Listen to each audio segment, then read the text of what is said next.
लग्नासाठी काल आम्ही आमचे विरोधी पक्षनेते अंबादास दानवे त्यांच्या लग्नासाठी सगळे उपस्थित होते,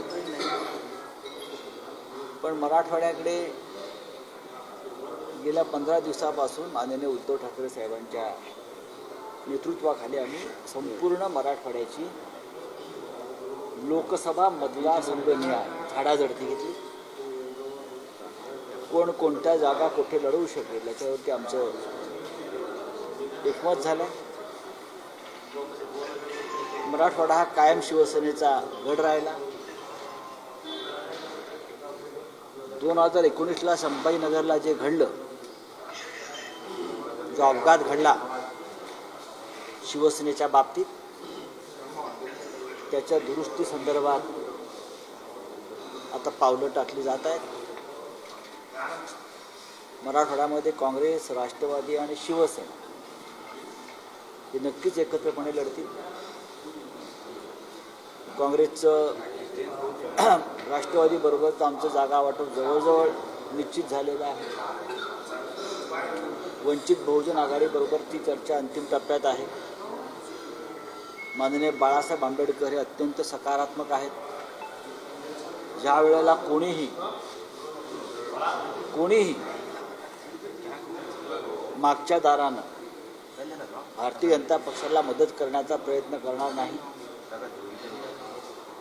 कारण जनता अत्यंत जागरूक आहे. ओठात एक आणि पोटात एक असं कोणी करणार नाही.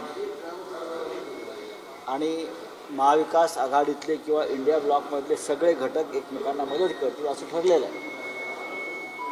काँग्रेस पक्षाबरोबरची बोलणी आता चांगल्या दिशेने सुरू आहे आणि या सगळ्या घडामोडींवर शिवसेनेचे पक्षप्रमुख उद्धव ठाकरे हे लक्ष ठेवून आहेत. आम्ही सगळे त्यांना मदत करतो. 2-4 दिवसामध्ये आम्ही दिल्लीत जाऊ आणि काँग्रेसच्या वरिष्ठ नेत्यांशी एक अंतिम चर्चा आणि एक मसुदा ठरवू. पण या क्षणी महाराष्ट्रात तरी आघाडीतल्या जागा वाटपात आम्हाला कोणतीही अडचण दिसत नाही. मराठवाड्यावरती आमचं विशेष लक्ष आहे, लोकसभा आणि विधानसभा या दोन्हीच्या बाबतीत. देश विदेशातील प्रत्येक घडामोडींचे लाईव्ह अपडेट मिळवण्यासाठी आता साम टीव्हीच्या सर्व सोशल मीडिया प्लॅटफॉर्मला लाईक, फॉलो आणि सबस्क्राईब करा. तसंच सर्व नोटिफिकेशनसाठी बेल आयकॉन प्रेस करायला विसरू नका.